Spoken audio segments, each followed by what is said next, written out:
In this video, let me show you how to set up the Afterpay account for beginners. If this is your first time trying to sign up for Afterpay, let me show you the steps that you will need to follow. Either you can sign up to Afterpay using the website, or you can also download the application onto your device using the Play Store or the App Store. Once the application has been downloaded, you'll end up on a similar screen. You just need to tap on create a new account. Now, before you get started, there are a few requirements, such as you'll need to be at least 18 years of age, you'll need to have a valid US phone number as well as email address, as well as you'll need a US issued debit or credit card. You'll also need a legal residential address within the United States. Only if you have all of this information, you'd be able to create an account of Afterpay. So what you need to first of all do is add in your email address, add in your password, and then add in your phone number.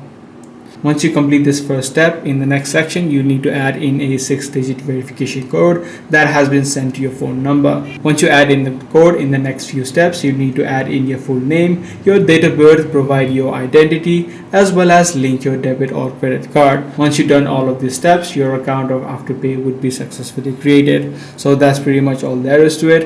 If this video was helpful to you, be sure to subscribe. I'm gonna see you in the next video.